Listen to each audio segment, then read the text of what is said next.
Bueno, compañeros, vamos a continuar. Este tema, yo sé de que está dando mucho de qué hablar, hay mucha ansiedad, hay una sobrereacción la mayor parte de las veces, y por eso es importante que tengamos claro que debemos más bien estar en alerta y no alarmados. Hay una serie de conceptos que tenemos que entender bien y saberlos aplicar, sobre todo para poder explicar al público general. La doctora Marticulina, me gustó el llamado que les ponía sobre la base legal acerca del delito en el que incurrimos cuando damos datos falsos.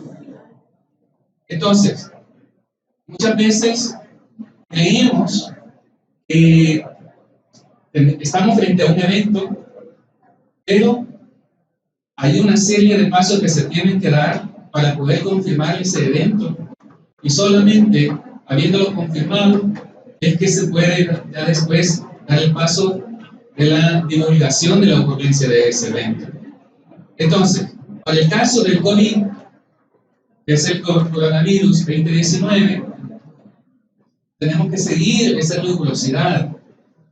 Hemos tenido situaciones, por ejemplo, de que viene una persona que viene de China, visitó a algún amigo, alguna amistad, algún compañero de trabajo aquí en el país, y la persona salvadoreña posteriormente desarrolló cuadros catarrales, un cuadro gripal. ¿Qué es lo que sucede? Que después, fíjense bien, ese caso no cumpliendo los criterios, porque les dije a una persona que vino de China, no les dije a una persona sintomática, no les dije a una persona que se había o no había estado en contacto con otra persona confirmada o bajo investigación de COVID. No les dije tampoco si esta persona que venía de China trabajaba en alguna instalación de salud donde se hubieran atendiendo este tipo de personas. Entonces, vean que toda esa información es la que hace falta recabar antes de establecer si existe o no existe nexo epidemiológico.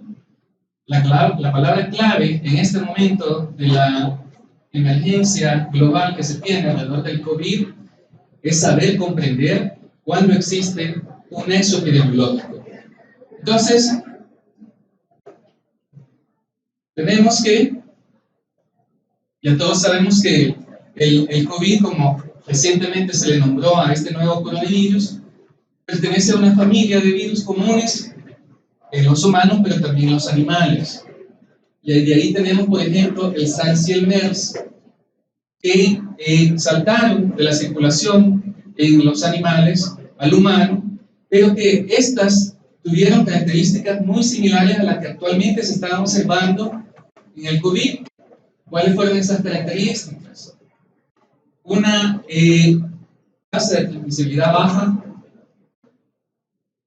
y una falta, por lo tanto, falta de eficiencia en la transmisión de persona a persona. Eso nos llevó a que, si bien hubo cientos de casos de estas dos, la epidemia se contuvo. No avanzó más allá de una veintena de países. Ahorita, el COVID, está en la estructura genómica, aquí está mejor detallada, con su glicoproteína, su hemaglutinina, su envoltura. Es un virus que también ha llevado el mismo proceso y está teniendo las mismas características. Fíjense de que el 31 de diciembre fue que China, la oficina de la Organización Mundial de la Salud en China, avisó de los primeros casos en ese país, el 31 de diciembre. Para el 3 de enero se habían reportado ya 44 casos con neumonía, pero era una neumonía de etiología para ese momento desconocida, y que encendió la alerta de las autoridades sanitarias. Fíjense de que nosotros tenemos una vigilancia centinela sobre esto. Tenemos una vigilancia centinela relacionada a las enfermedades respiratorias agudas graves inusitadas, le llamamos. Y ese concepto ya lo hemos revisado anteriormente. Eso no es, compañeros. ¿Sí lo tenemos presente o no? ¿No lo tenemos presente? Enfermedad tipo influenza, enfermedad respiratoria aguda, grave y enfermedad respiratoria aguda grave inusitada. Son los tres términos que activamos cada vez que entramos en temporada de influenza. Son los casos que nos están llamando a nosotros para ver si tenemos los hisopados o el PCR para poder determinar si se trata de un H1N1 o no. Si no lo tenemos presente, ya lo vamos a ver más adelante, pero son los conceptos que ahora tenemos que revisar. Porque para el caso del coronavirus, que es una enfermedad tipo influenza, al final nosotros la detectaríamos. Si es que no la detectamos a través de las oficinas sanitarias internacionales, en los aeropuertos o en los puntos fronterizos, nos va a llegar al consultorio y muy probablemente lo identificamos como una neumonía grave que no mejora, que tiene una evolución que rápidamente hace el deterioro y entonces nos van a llamar para preguntar si teníamos la prueba para poder descartar. En ese momento yo espero de que ya hayamos aplicado el criterio de nexo epidemiológico y haber investigado si esa paciente había tenido o no contacto con una persona que proceda de esos países o haya viajado a esos países, que vamos a ver más adelante cuáles son, donde está teniendo alta circulación el coronavirus. Entonces es necesario de que nuevamente traigamos a nuestra mente esas definiciones. Luego, para el 11 y 12 de enero, la OMS recibió más información de la autoridad sanitaria en China sobre que el brote estaba asociado con exposiciones a los mariscos en un mercado de la ciudad de Wuhan. Vean de que entonces, nuevamente, para el caso se va asociando, todavía no era una cosa del todo definida, qué tipo de animal es el que había, de donde había saltado el virus, pero ya se estaba asociando al contacto con animales. Las autoridades de China identificaron para entonces, para el 7 de enero, el nuevo coronavirus, que es el COVID. Para el 12 de enero, China ya había identificado la secuencia genética. El 31 de enero, el Ministerio de Salud de Tailandia notificó el primer caso. Vean, ya se había traspasado la frontera de China, ya estaba en Tailandia. El 15 de enero, también Japón informa de un caso importado de coronavirus, y así sucesivamente hasta casi 26 países que actualmente tienen la enfermedad. Entonces, esta es la situación de ese mercado de Wuhan, donde hay contacto directo con animales vivos, animales salvajes, ciertamente. No hay un control sanitario ni se aplican las medidas de bioseguridad necesarias para poder evitar esa contaminación, y pues es lo que ha ocurrido. Ven, aquí hay gatos, aquí hay perros, estos son castores, ahí hay serpientes, bueno, de toda clase de animal hay ahí. Y ha sido como el factor de riesgo que es lo que ha provocado que se desencadene esta epidemia. Se tiene conocimiento de que en este mercado había un listado de animales que incluía zorros, cocodrilos, cachorros de lobo, salamandras gigantes, serpientes, ratas, pavos reales, puercoespines, carne de camello. En total, 112 artículos o 112 especies de animales que se manipulaban allí. En este momento el mercado de Wuhan está clausurado, está cerrado todo el país de China. Tiene la política, ha implementado la política de no entrar ni tampoco salir. Es un impacto económico muy grande el que está teniendo ese país. Y realmente no se tiene documentado una situación semejante a la escala que está presentándose ahorita en China. Entonces, Todo esto nos está sirviendo a todos como una escuela, como un laboratorio en tiempo real, del cual todos tenemos que estar constantemente actualizándonos de cuál es la evolución de la situación para poder aprender lo máximo posible y poder entender cómo poder evitar la propagación de la enfermedad. Esta página ustedes la pueden consultar, está abierta al público, es la página oficial de la Organización Mundial de la Salud. Yo bajé esto ahora por la mañana a las 7:30 de la mañana y para esa hora teníamos 75.303 casos confirmados. Presten atención a esta curva de evolución. Vean de que no es una curva como la que típicamente observamos, por ejemplo, precisamente cuando tenemos elevaciones de influenza H1N1 o las epidemias de dengue o las epidemias de conjuntivitis, por ejemplo. Son picos que comienzan desde el principio. Esta prácticamente es una curva muy aplanada, casi meseta, que nos refleja precisamente el bajo potencial transmisor que tiene este virus. Tiene la tasa de transmisibilidad, porque existe un indicador que se llama así, se ha fijado en 2, nosotros lo conocemos como RO, se ha fijado en 2, para que tengan una idea. El RO del sarampión, por ejemplo, es de 18. Comparemos entonces cuál es la gran capacidad que tiene de transmisión el virus del sarampión contra este virus. Hago mucho énfasis en eso para que nos ayude a bajar un poco la alarma y fortalecernos más hacia la alerta. Este pico que observan aquí fue porque en este momento, este día, fue alrededor del 10 de febrero más o menos, la autoridad sanitaria de China decidió cambiar la definición operativa de caso confirmado, pasando del criterio de prueba de laboratorio positiva a un criterio clínico. Entonces reportó este número que se salió de la curva de la tendencia esperada, pero la Organización Mundial de la Salud exigió a la autoridad china que tuviera más claridad y la Organización Mundial de la Salud ha continuado únicamente reportando los casos que han sido confirmados por laboratorio. Que dicho sea de paso, se confirman a través de un PCR. Existe una aplicación para los teléfonos donde ustedes pueden llevar el seguimiento de la epidemia. Se llama Coronavirus Tracker.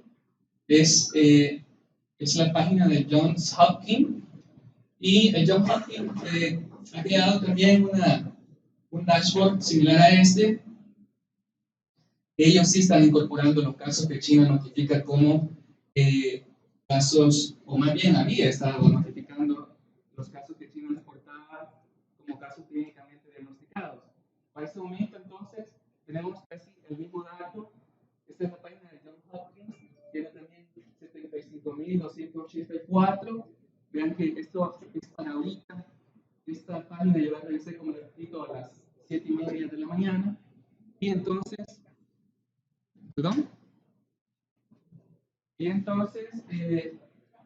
ahí ustedes pueden darle seguimiento a la evolución de la epidemia. Son 2.009 casos fallecidos y la epidemia está ya en 26 países. El epicentro, obviamente, se ubica en China continental y más específicamente en la ciudad de Hubei, en Wuhan. Esto era para que pudiéramos apreciar de mejor manera el comportamiento de la curva epidémica, que es muy aplanada. Y estos son los 26 países donde se han reportado hasta este momento casos confirmados de coronavirus. La mayor parte, obviamente, más del 90 y pico %, están en China. Vean de que está que se llama un viaje internacional. Se trata de un crucero que se ancló en Japón. Pero Japón no se hace cargo de los casos. No se hace cargo de los casos porque obviamente tiene un impacto político y económico. Entonces, la Organización Mundial de la Salud abrió esta pestaña para el crucero. En ese crucero hay cerca de 1,000 personas. En este momento están todas en cuarentena. Y se llevan ya 542 casos confirmados de ese crucero. Confirmados. 542 casos confirmados de ese crucero. Entonces, va a llevar mucho tiempo todas esas personas en cuarentena porque los casos siguen creciendo, siguen apareciendo. El día de ayer eran 499 casos a esta misma hora. Entonces significa que han habido 50 casos nuevos de ayer para hoy solo en ese crucero. Vean de que las condiciones del mismo crucero favorecen la transmisión de la enfermedad. Luego tenemos Singapur. Hay una noticia ahorita de Honduras de una paciente que había viajado a Singapur, a Taiwán y se me escapa el otro país, pero eran países donde había habido circulación del virus. Esta persona no hay la autoridad sanitaria de Honduras ha emitido un comunicado, no aclara si estaba o no estaba sintomática. Ya vamos a ver, ya vamos a pensar cuáles son los niveles de riesgo de acuerdo a ese criterio, pero no hay información. En realidad no hay información oficial. No hay información oficial de cuál es la condición de la paciente que ahorita están investigando en Honduras. Entonces tenemos Tailandia, Malasia, Alemania, Vietnam con 16 casos. Vietnam es el país que tiene un fallecido fuera de la China continental. Australia, Estados Unidos, Francia, Emiratos Árabes Unidos, Reino Unido, Canadá, India, Italia, Filipinas, Rusia, España, Bélgica, Camboya, Egipto, Finlandia, Nepal y Sri Lanka. América Latina y África no está figurando como áreas donde se han identificado casos confirmados de coronavirus. Todos estos países, a excepción de Estados Unidos, si no me equivoco, han reportado transmisión autóctona de un caso. El resto de países no han notificado transmisión autóctona. Entonces, han llegado los casos importados y ahí han quedado. No ha habido transmisión hacia otras personas.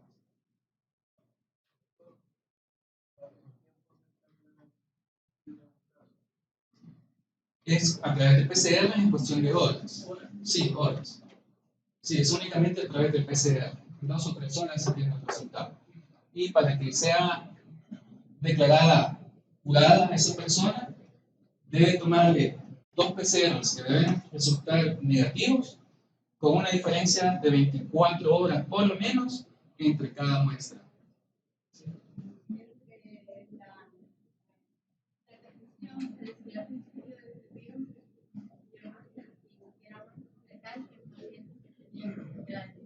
¿Sí? Y que hay, pero han reportado casos de niños también, pero no es mucho. Sí. Ayer precisamente tuvimos una videoconferencia con los expertos del CDC, hablamos sobre eso. Ellos nos presentaron, yo voy a presentarles cuáles fueron los datos que revisamos con ellos y apuntan a eso que ustedes están señalando. Bueno, ¿cómo se propaga?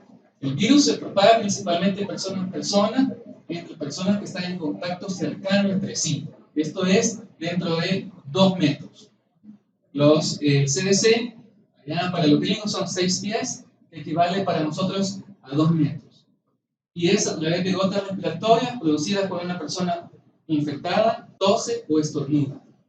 Estas gotas pueden caer en la cara, en la boca, en la nariz, en la mucosa ocular o ser inhaladas a través de microgotas cuando realizamos procedimientos tales como colocación de tubo traqueal, se generan aerosoles y entonces ahí sí se producen microgotas que son capaces de ser inhaladas y llegar al tracto respiratorio. Entonces, ¿qué tan eficientemente se propaga el virus?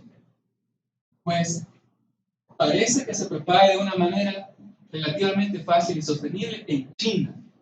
En China y particularmente en la provincia de Hubei se ha demostrado de que es relativamente sostenible. Fuera de ahí no se ha demostrado.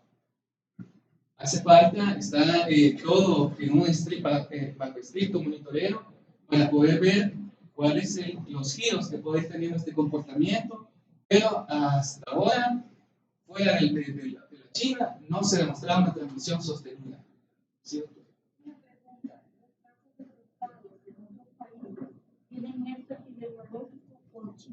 Sí, todos. Fuera de China. No, por eso le decía, no hay transmisión autóctona. Eso significa de que no hay casos locales. La transmisión hasta ahora es por vía aérea. Sí, no se ha podido demostrar que puede ser a través de superficies contaminadas. No se ha podido demostrar. Pero nosotros tenemos que mantener siempre las medidas de bioseguridad que incluyen la protección al contacto de superficies. Eso quiero dejarlo bien claro. Bueno, entonces, ¿cuándo ocurre la propagación? Se cree que las personas son más contagiosas cuando están más sintomáticas, cuando están más enfermas. En ese momento es cuando ocurre más fácilmente la transmisión. Se habla de que es posible de que se propague la enfermedad que pueda ser transmisible cuando la persona sea asintomática, pero no está del todo claro o no está del todo demostrado este mecanismo. Vamos a revisar estas definiciones porque nos van a ayudar para poder comprender más adelante de lo que vamos a hablar.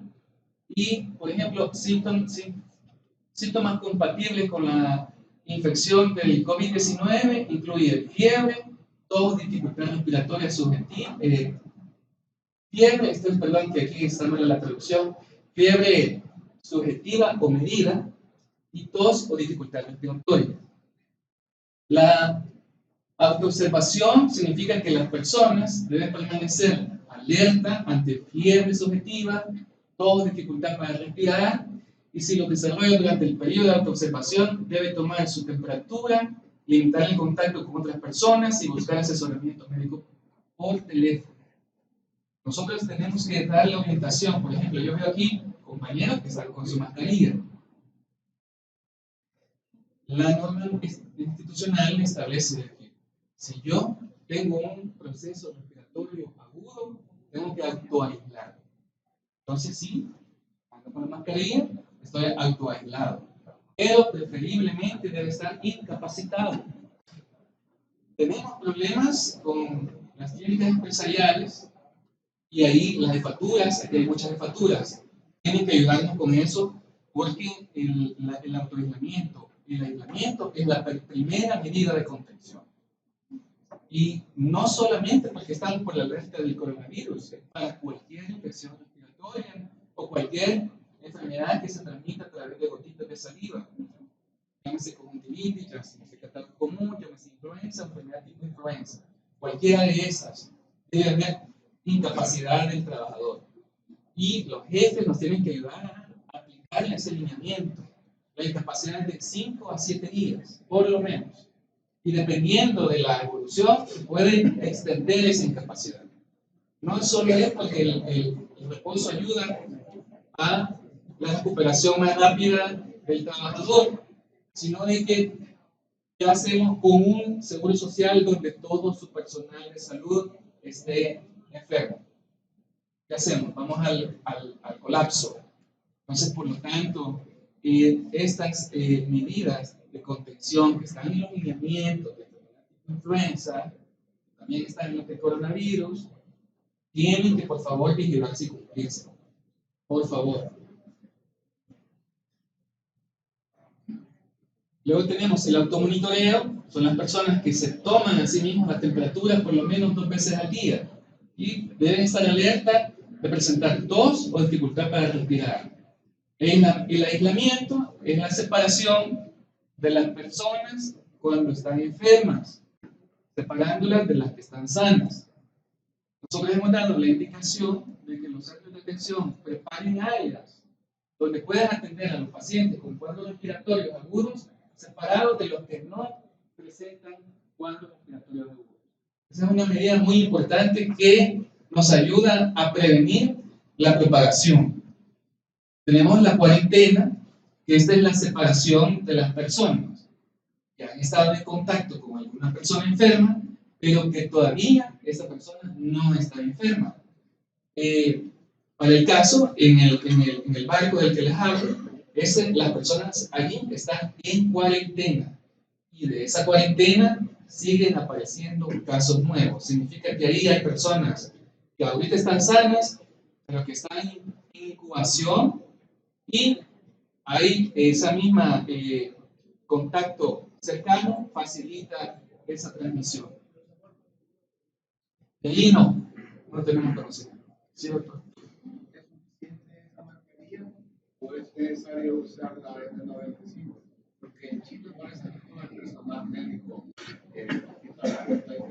Yo voy a hablar más detalladamente de la bioseguridad más adelante, pero sí voy a tocar ese tema despacito. Ahí traigo unas mascarillas para explicarles cómo se la deben de poner y cómo se la deben de quitar, porque la bioseguridad no es solo ponerse la mascarilla, significa también, es más peligroso el momento cuando usted se la quita, porque obviamente ya está contaminada. Entonces, de aquí yo quiero que ustedes vayan bien sabedores, primero de cómo se tiene que usar, cómo se la tienen que poner, pero todavía más importante, cómo se la tienen que quitar. También de que entiendan el concepto de que la mascarilla es desechable. La mascarilla, si yo la ando puesta y quiero salir a comer, no me la voy a bajar, solo jalándomela. Hay una técnica para quitársela y descartarla. Me voy a comer y regreso. Si voy a dar la consulta siempre en la misma área, me voy a poner otra mascarilla limpia. Eso, ¿por qué se los expreso de esta manera? Porque vamos a los centros, a los servicios, pero todos con mascarilla. Y doctor, ¿qué tal? ¿Cómo está? Se jalan. De ahí falló la cosa. O andan por las áreas fuera de los griparios, entre comillas, y la mascarilla como babera. Eso también está mal. Y tenemos que corregirlo. Ya vamos a hablar de eso más despacio. El distanciamiento social es lo que nosotros buscamos cuando incapacitamos a los enfermos. Significa permanecer fuera de los entornos de conglomerados. Esto significa transporte público, áreas de trabajo, iglesias, cines, centros comerciales, etc. La persona tiene que estar separada de todos esos conglomerados. Eso significa el distanciamiento social.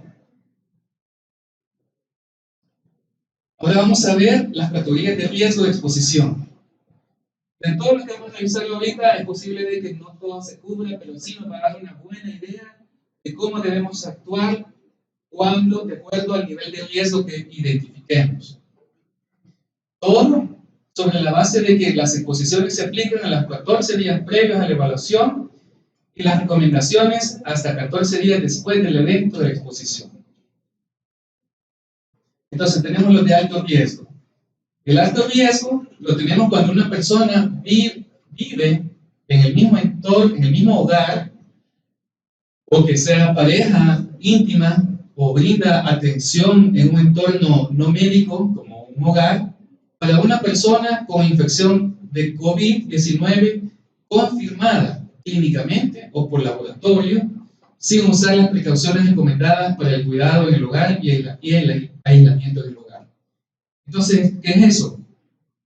Yo estoy en China y estuve con una persona a menos de 2 metros y esa persona estaba sintomática, confirmada por clínica o por laboratorio de COVID. Entonces, yo regreso a El Salvador, entonces soy una persona de alto riesgo. Y más todavía, si he estado en China, en la provincia de Hubei. El riesgo medio son los contactos cercanos con una persona con infección COVID-19 sintomática confirmada o por laboratorio y que no tenga ninguna exposición que cumpla con una definición de alto riesgo. La misma evaluación del riesgo se aplica para el contacto cercano con una persona diagnosticada clínicamente con infección por COVID-19 fuera de las áreas que no sean China, donde está confirmada la circulación del virus y que no se sometió a pruebas de laboratorio. Entonces, yo fui a China, estuve allá y estuve en contacto con una persona confirmada, pero no era un contacto tan íntimo como el del hogar, o no era tan íntimo como cuando yo soy prestador de servicios de salud y estoy en una sala de atención a este tipo de pacientes, sino que es un contacto que no es tan íntimo. Ha habido un contacto, pero no ha sido tan cercano. Es, por ejemplo, los pacientes que vienen en los aviones. Voy a saltar para acá, a esta gráfica. Esta persona es la persona infectada y viene en el avión. Las personas con riesgo medio son las que se encuentran a la par y 2 asientos para adelante y 2 asientos para atrás. Más allá de eso, vean que aquí estamos casi cumpliendo 2 metros más o menos, digamos, 6 pies, 2 metros, de aquí para acá. Y acá para acá hay una distancia mayor a 2 metros. Esta persona ya entra en categoría de bajo riesgo, y las que están todavía más alejadas son las que clasifican como riesgo no identificado. Entonces, como que no estaban en riesgo. Veamos, vivir en el mismo hogar. Esta es parecida. Vivir en el mismo hogar con una pareja íntima o cuidar a una persona en un entorno que no sea de atención médica como infección sintomática por COVID confirmada por laboratorio, mientras que usa constantemente las precauciones recomendadas por el cuidado en el hogar y aislamiento en el hogar. Es decir, yo soy cuidado de un enfermo, pero uso adecuadamente mi mascarilla, soy una persona entrenada y me protejo. Ahí clasifica como un riesgo medio. Ahora, ¿cuándo vamos a evaluar la idoneidad del entorno residencial para cuidar en el hogar? Primero, que el paciente sea suficientemente estable para recibir atención. Luego, que los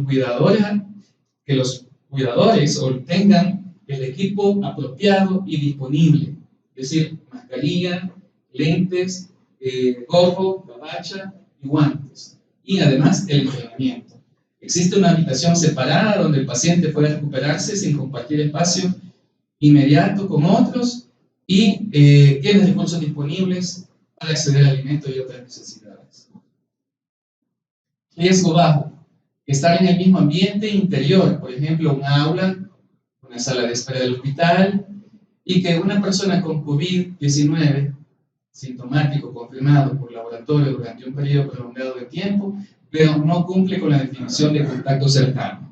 Es el ejemplo del avión. Aquí, estos. Están más allá de 2 metros.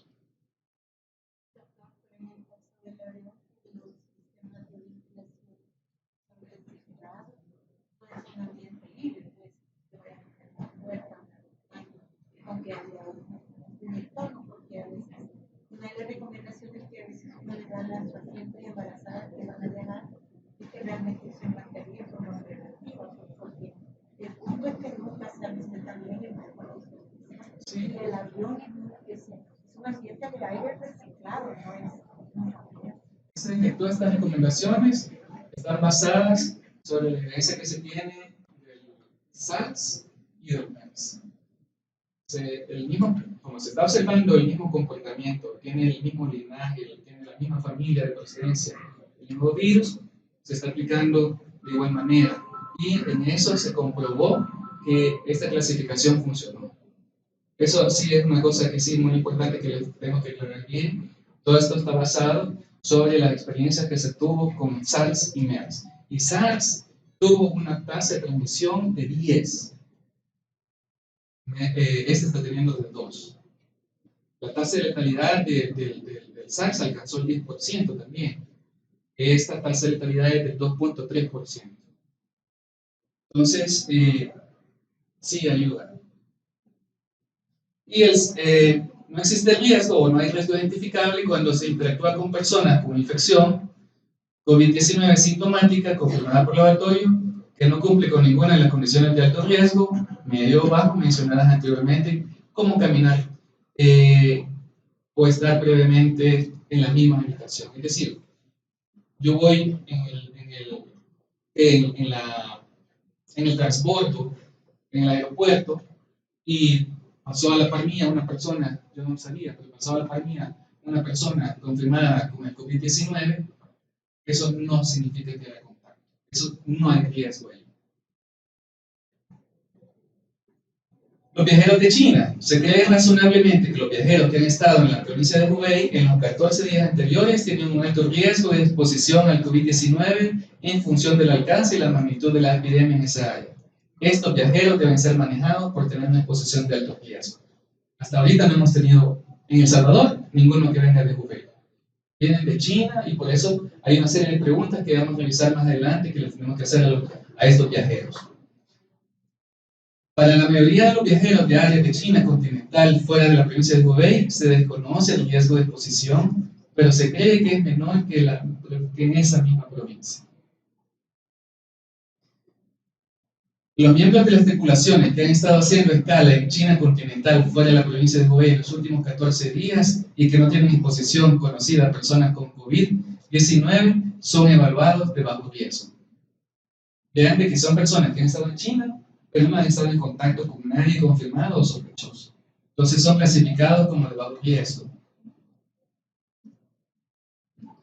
Estos miembros de la tripulación deben autovigilarse bajo la supervisión de un experto en salud. Para el caso, nuestra Oficina Sanitaria Internacional, en coordinación con la compañía aérea.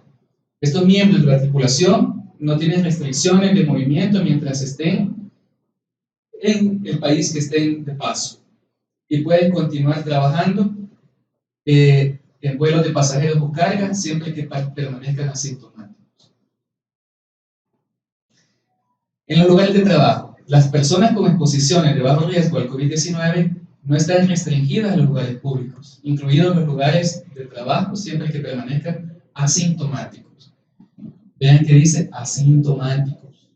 Recalco otra vez, una persona enferma tiene que estar en su casa, sea COVID, sea SARS, sea MERS, sea H1N1, sea catarro, sea gripe, tiene que estar en su casa. Lugares de trabajo, se recomienda a las personas asintomáticas con exposiciones de bajo riesgo que se observen a sí mismas hasta 14 días después de su última exposición potencial. Significa que esa persona de bajo riesgo tiene que estar bien educada de qué es lo que tiene que vigilar. Fiebre, tos, dolor de garganta, cansancio o dificultad respiratoria.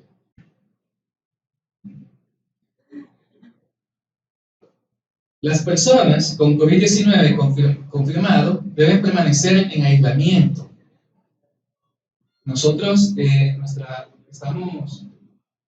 los pacientes que entran con posible nexo epidemiológico, no los aislamos, los ponemos en cuarentena. ¿Ven la diferencia? ¿Por qué la diferencia? Porque son personas que no tienen síntomas. Recuerden la definición: cuarentena, personas sanas; aislamiento, personas enfermas. Hasta este momento no hemos tenido ninguna persona sintomática que cumpla con los criterios de nexo epidemiológico. Por lo tanto, no hemos tenido ninguna persona en aislamiento. Entonces, sobre los contactos de personas sintomáticas expuestas a COVID, los CDC no recomiendan pruebas, monitoreo de síntomas o manejo especial para personas expuestas a personas sintomáticas con exposición potencial al COVID-19, es decir, contactos de contactos. Estas personas no se consideran expuestas al COVID-19.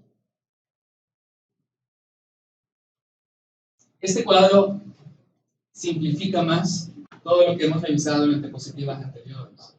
Entonces, si tenemos una persona con alto riesgo, que es una persona que estaba en China y estuvo en contacto con una persona enferma y además está sintomática, esa la vamos a aislar inmediatamente. esa persona va a estar restringida de cualquier viaje. No va a poder salir hasta ningún lado. No puede salir a ninguna parte. Lo mismo con las personas de riesgo medio. También se van a aislar y van a estar restringidas. Estamos hablando siempre de personas sintomáticas. Y las personas con bajo riesgo, la recomendación es evitar el contacto con otras personas y actividades públicas mientras sea sintomático, y la recomendación de no viajar en medios comerciales de larga distancia. Es decir, no están en aislamiento, pero están vigilados. Para efectos prácticos, nosotros los aislamos, porque están sintomáticos. Luego, los que no tienen riesgo identificable, no tienen ninguna restricción. Esto es para las personas que vienen siempre, cumplen nexo epidemiológico, pero están asintomáticos. Los que son de alto riesgo se ponen en cuarentena, se monitorean a diario, y los viajes, como están en cuarentena, no pueden ir a ningún lado tampoco. Los de riesgo medio, en la medida de lo posible, permanecen en casa o en un entorno comparable, que evite la congregación, limita las actividades públicas y practica el distanciamiento social. También los dejamos en cuarentena. Estos son sobre todo los pacientes que vienen de China continental, fuera de la provincia de Hubei, sin exposición conocida de alto riesgo, y están en esa supervisión cercana por la autoridad sanitaria. También restringen los viajes.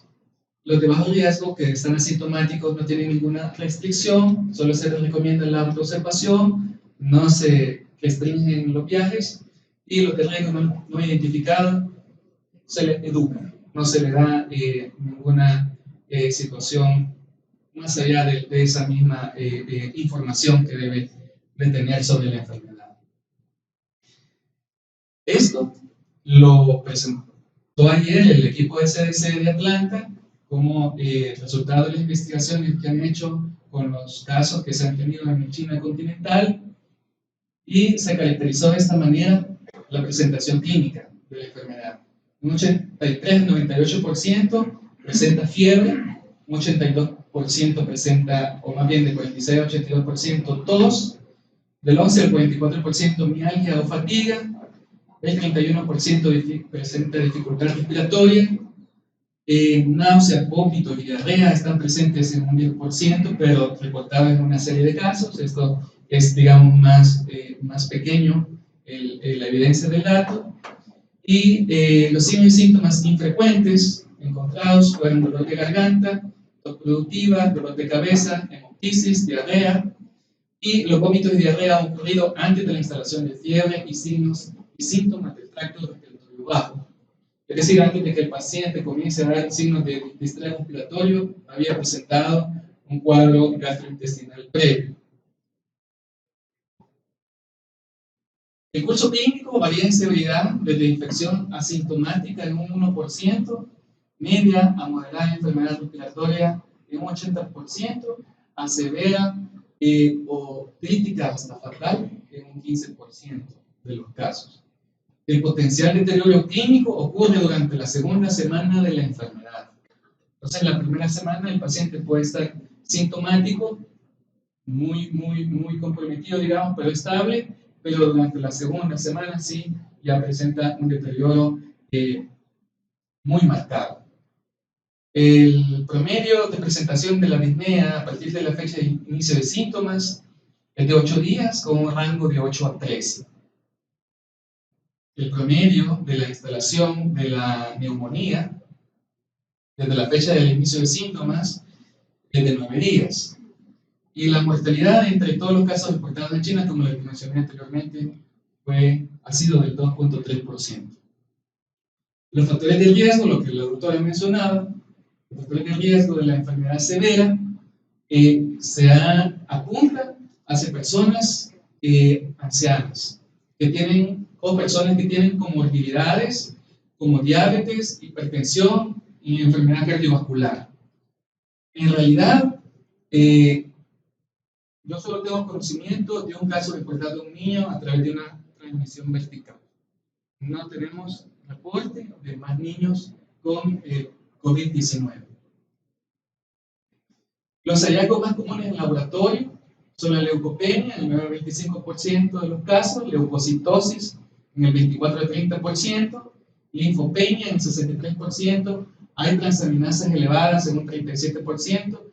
La mayoría de los pacientes tienen la procalcitonina en niveles normales, una infección viral, y la radiografía y tomografía revela, la mayor parte de las veces, ambos campos pulmonares tomados y con áreas de múltiple consolidación y opacidad en vidrio esmerilado.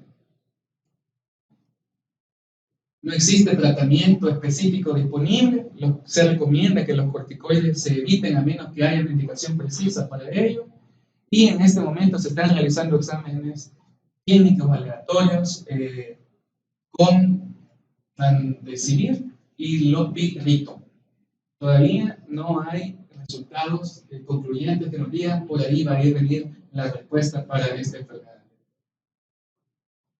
El diagnóstico se hace a través del PCR y, como anteriormente les había mencionado, se declara curado al paciente cuando presenta 2 PCR negativos con 24 horas o más de diferencia entre cada una de las muestras. Entonces, hoy sí vamos a la parte de bioseguridad, que es lo que en este momento, aparte de la clínica, aparte de comprender el tema del nexo epidemiológico, aparte de entender cuándo se cumple este nexo epidemiológico, sí conocer bien el tema de las medidas de protección y de bioseguridad. Entonces, el CDC recomienda precauciones estándar, higiene de manos, precauciones de contacto, también protección aérea. Sí, lo que menciona la doctora, idealmente en una instalación de salud, una sala de aislamiento de infecciones en el aire con presión negativa con un mínimo de 6 cambios de aire por hora. Eso es lo ideal. Para cualquier infección respiratoria es lo ideal. Sin embargo, no lo tenemos. Entonces, ¿qué es lo que vamos a hacer? Vamos a aprender a utilizar bien nuestro equipo de protección personal, y el CDC recomienda el uso de guantes, gabachón, protección respiratoria con respiradores, N95. Obviamente, cuando estemos atendiendo a una persona que esté bajo investigación del coronavirus, esa persona es la que cumple el nexo epidemiológico y el cuadro clínico. En esa condición vamos a utilizar el respirador N95. Fuera de ello, estaremos utilizando la mascarilla antiquirúrgica. También necesitamos utilizar protección ocular. Debemos de saber ponernos y quitarnos el equipo de protección personal correctamente, porque este paso, sobre todo quitarnos el equipo de protección personal, es lo que verdaderamente nos va a autoproteger, porque ese es el momento crítico en el que nos contaminamos. Entonces,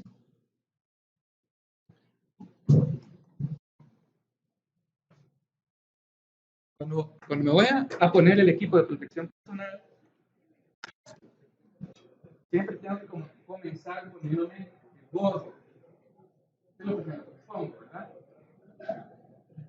Luego me pongo la mascarilla. Eso lo saqué de la cajita, ¿verdad?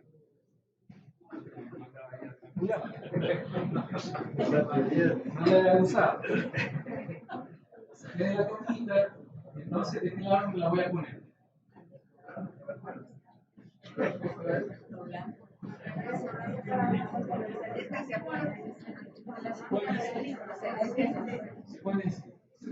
Para arriba, esta mascarilla no nos protege de las micropartículas. Esta mascarilla nos va a proteger contra las salpicaduras, que también nos va a contagiar. La vamos a usar en las áreas, en los espacios, como ahorita lo estamos haciendo, porque no tenemos casos de coronavirus. Ahorita estamos en esta etapa. En esta etapa, en esas áreas, vamos a ocupar esta. Entonces, nos la ponemos. Ese de que arriba a veces queda. Por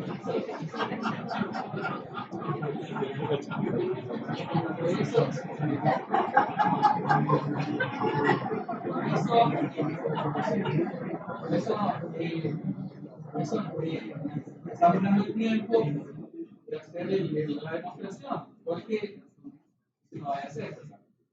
Entonces, lo ponemos, lo vamos a usar bien.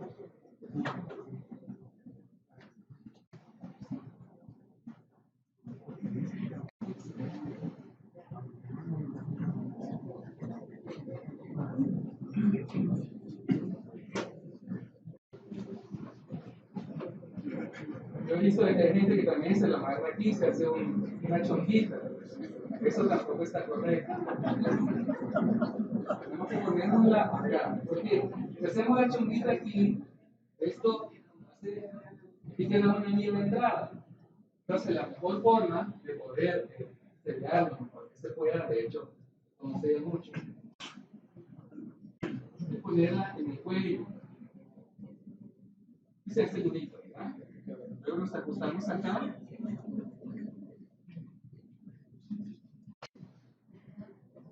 Nos ponemos los lentes. Luego nos ponemos los guantes.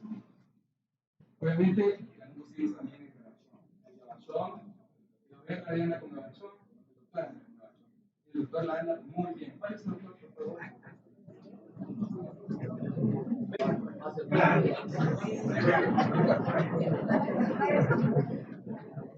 Así es la forma correcta del uso de la gabachón.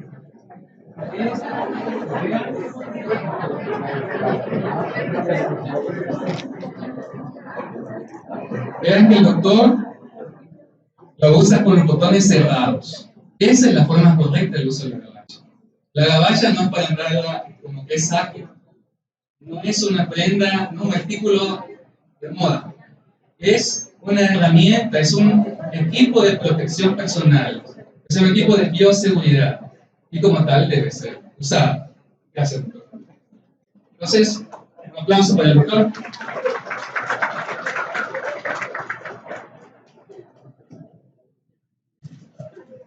Luego, cuando ya terminé a mi paciente, voy a salir a otra área, no es de atención a ese tipo de pacientes. Comienzo quitándome lo último que puse. Para el caso, son los guantes. Se necesitan los guantes. Me lavo las manos, ya se puede el lavado de manos, ¿verdad? ¿Sí? Y si no, alcohol gel. Alcohol gel, la dosis efectiva para poder tener un efecto deseado es 24 cc de alcohol. Entonces, eso de que nos hacemos así y nos caemos, un poquito, no nos hace nada. Tiene que ser un buen poco de alcohol gel, sentir húmedas las manos, sentir de que comienza a sentirse el adicto porque empieza a acercarse el alcohol, ¿verdad? Ahí está haciendo su acción. Pero si solo me aguanto así medio, y eso no hace nada. Pues lo otro es de que no tenemos que usar ninguna joya, ¿verdad? Las damas, sobre todo, que se ven bellísimas con sus aretes, con sus labios pintados, con sus uñas pintadas, sus anillos de compromiso, de boda, de amor mío. En la práctica clínica, eso no puede suceder. Entonces,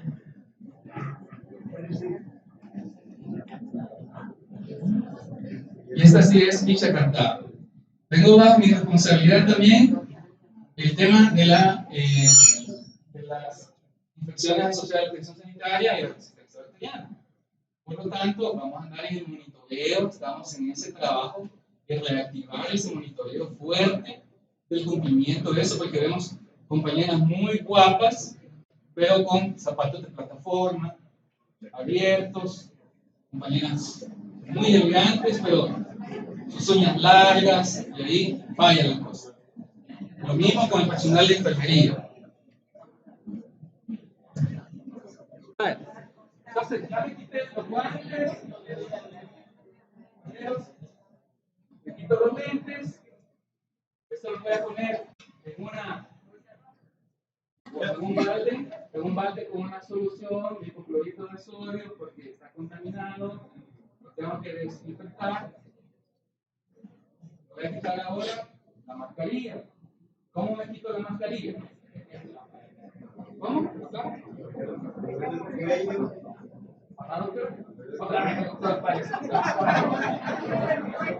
Yo creo que la razón. Primero, voy a desamarrar el cuello. Y después, voy a desamarrar la de arriba o simplemente podría. Se me pegó. La cuestión es de que no tengo que tocarla. Vean que yo no la toqué. O sea, no, si ustedes la tocan, si ustedes están así y hacen esto y se van a comer, fallaron, ya se contaminaron. La tienen que quitar de manera de que la parte de arriba sea la última, porque es más fácil destrabar, y la descarta, se descarta. Y finalmente se quitan el gorro y la parte de atrás hacia adelante, porque la parte de adelante es la que está expuesta. La parte de adelante es la que hemos estado en riesgo de contaminación. Exacto, no van a hacer lo que el compañero hizo muy bien, muy bien. Ya no quitamos los guantes, además. No vamos a hacer esto y lo vamos a botar. Entonces, está bien.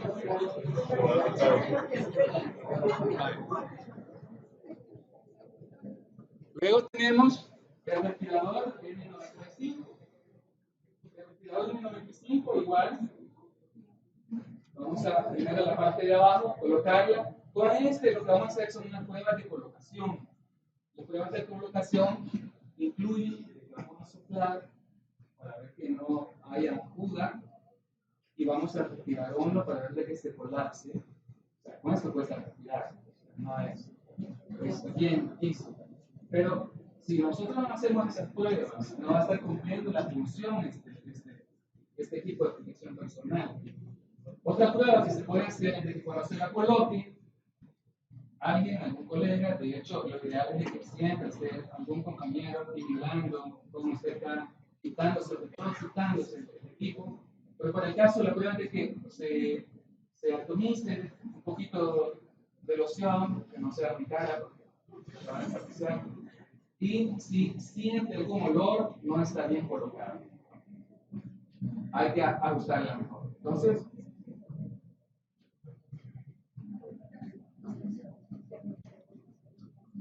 se la ajusta. Se tiene también para ajustar. Lo van a dejar, pero que quede bien. Le da la barbilla, la nariz, no está bien puesta.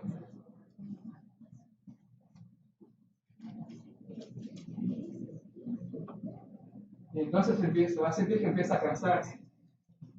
Por eso,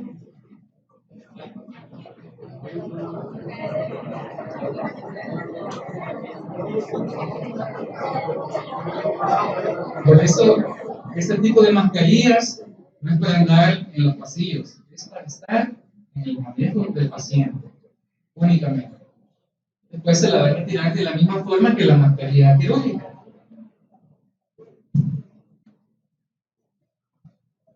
Comienza en la parte de abajo y luego se quita la mascarilla y luego la desecha. Hay circunstancias en las que la mascarilla, fíjense bien, compañeros. Fíjense bien. Porque ustedes pueden escuchar que en algunas circunstancias la mascarilla se guarda. Cuando hay riesgo biológico no se guarda, se descarta. Entonces el coronavirus no vamos a estar doblando y guardando en ninguna bolsita esta mascarilla. La otra pregunta frecuente es ¿cuándo la voy o sea, la estoy usando y usando, en qué momento la tengo que cambiar? En cualquier momento que usted sienta que está húmeda, que está sucia, o que sienta que usted perciba que ha perdido su función, como les repetía, los olores, no tiene que sentir ningún olor, se van para arriba y para abajo y tranquilo, como que no le ha puesto nada, esta mascarilla no está funcionando. usted se va a cansar usando esto, le va a costar respirar. Si usted no está sintiendo eso, esto no está bien puesto o no está funcionando bien. En ese momento lo tiene que reemplazar. ¿Alguna pregunta, compañeros? ¿Bien?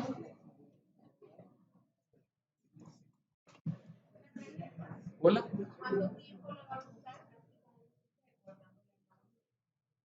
No, yo no he dicho eso. Yo le pregunto porque nosotros en salud, cuando empezó esto, nos dieron la indicación de que nos dieron la N95 y que la íbamos a estar guardando. Así, no, esa fue la indicación que nos dieron. Es lo que yo les estoy diciendo que no vamos a hacer. No, así es, lo que decía, nosotros renegamos y vea todo el mundo, o sea, no porque no es lo correcto, pero se nos dijo que teníamos que guardarla en una bolsita y que toda la semana la íbamos a usar, o sea, cada semana se iban a estar en las bolsas. Entonces, Sí, eso, precisamente esa aclaración, qué bueno que la doctora nuevamente lo menciona, porque a eso nos referimos. Hay otros escenarios en los que se puede hacer. En este escenario no se puede hacer. De un paciente de COVID-19, de SARS, de MERS, de ébola, no vamos a estar guardando mascarillas. Si vamos a, por ejemplo, a pintar la casa, quizás. O sea, una situación en la que no hay un riesgo biológico. O sea, miren, estas son recomendaciones del CDC. Hemos hecho una revisión de esto. Si algún colega puede presentarnos alguna evidencia de cuándo guardar bajo riesgo biológico la mascarilla N95, ahí nos la comparte. Pero hasta ahorita no hemos encontrado, yo no he encontrado ninguna. Está contaminada y todo lo contaminado se descarta, así, tan simple como eso. Si está contaminado, se descarta, se desecha.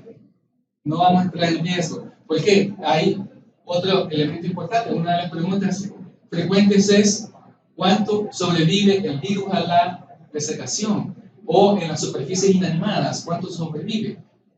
Para el caso del H1N1, sobrevivía hasta 72 horas en superficies inanimadas mientras no se realizaba ninguna acción de desinfección.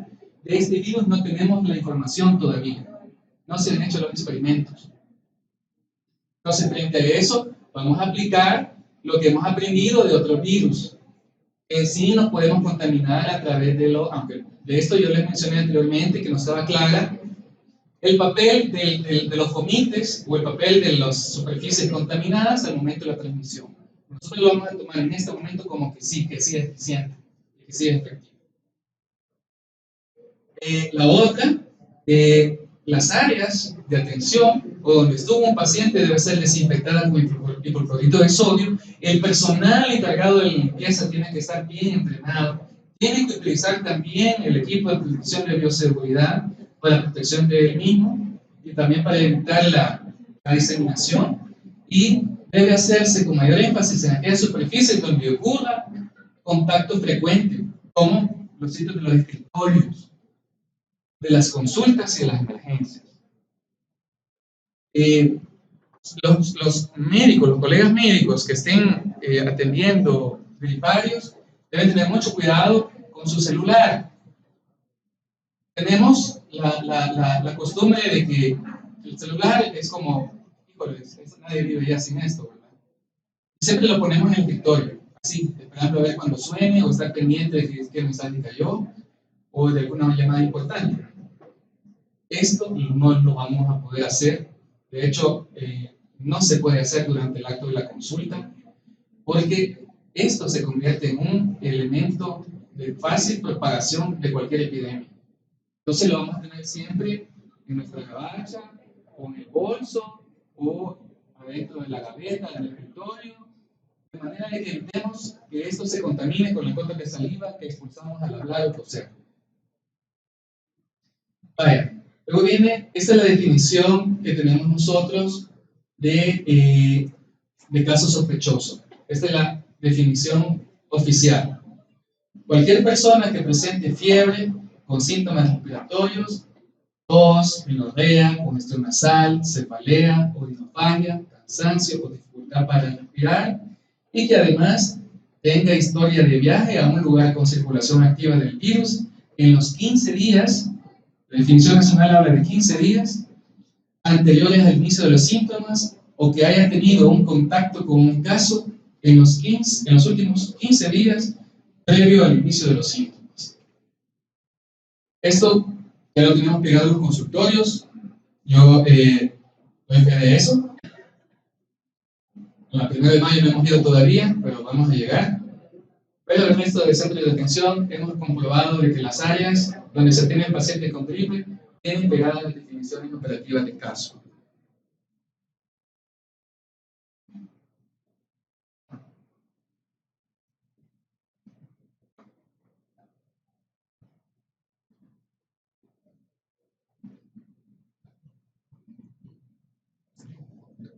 Doctor, ¿cuál es aquí el PDF?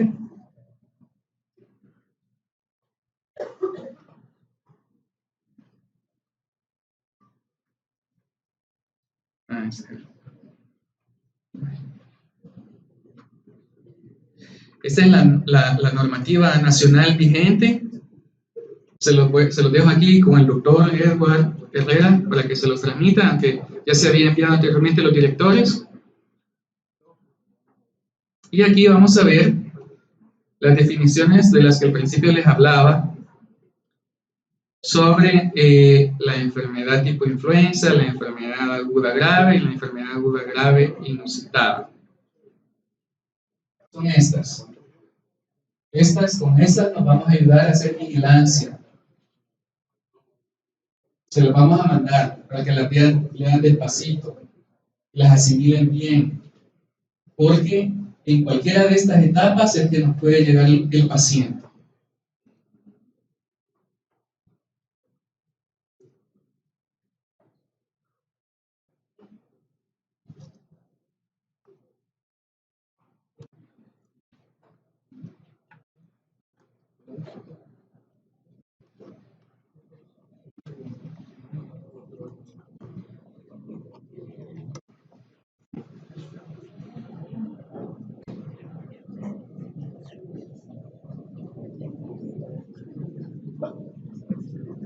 Y esta hoja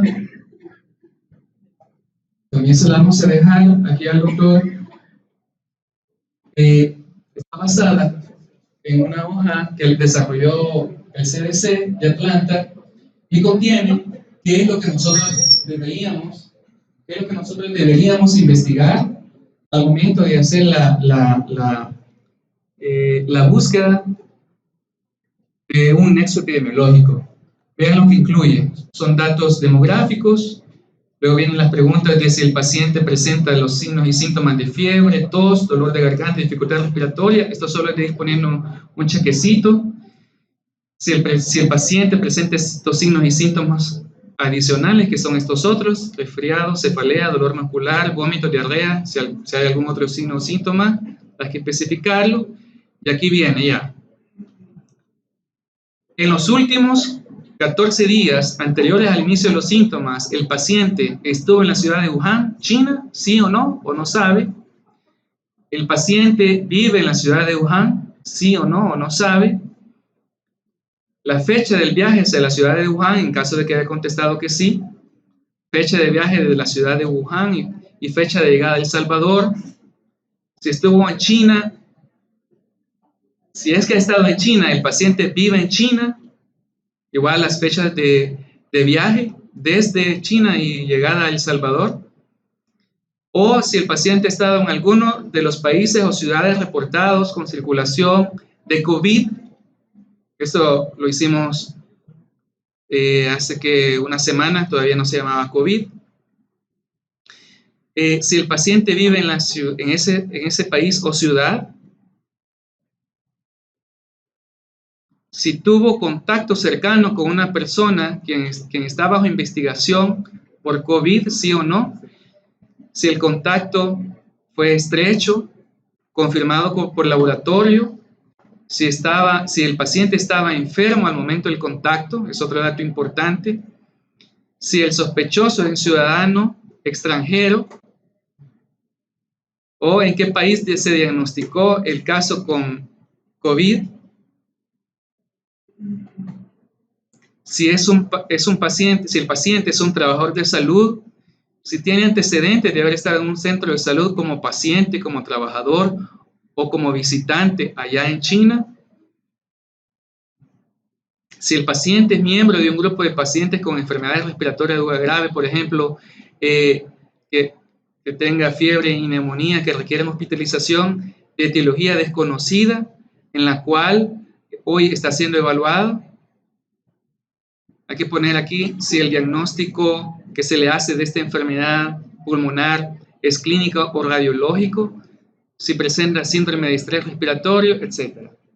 Entonces, estas preguntas nos van a ayudar a que ustedes puedan recabar la mejor información a la hora de dar el aviso. Todo lo que ustedes identifiquen como un posible caso sospechoso de coronavirus, deben de discutirlo con su epidemiólogo local, toditos. Si ustedes tienen la mínima duda de que podría ser, tienen que dar el aviso. Especialmente ahora en este momento que hay mucha reactividad hacia el tema, tanto en el ambiente mediático como también en el ambiente político. No se queden con ninguna espinita ahí que les quede haciendo duda de si podría o no podría cumplir el criterio. No se echen esa responsabilidad, discútanlo con su epidemiólogo local, pueden llamarnos a la torre. Esto sí, todo tiene que ser, no puede ser un correo como por ejemplo el que andaba circulando ahí de un memorándum, de un aviso de que había llegado un barco al puerto de la Unión.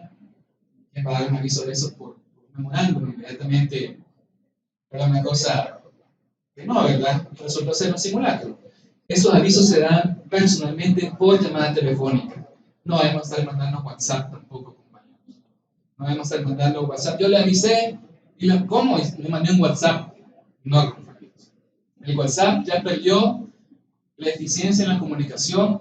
Yo tengo ahí un montón de grupos en los que ya les pongo silencio porque no se le da adecuado uso. Entonces, en mi estado he puesto, si le urge, llame.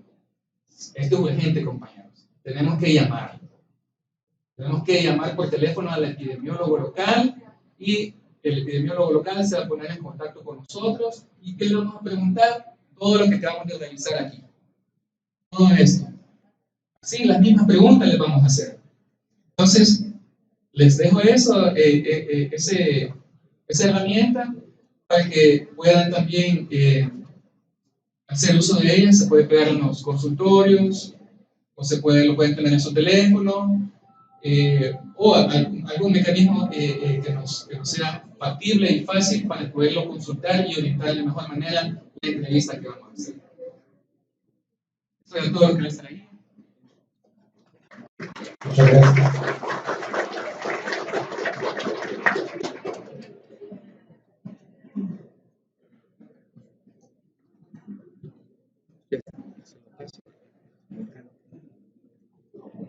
Bueno, páselo usted.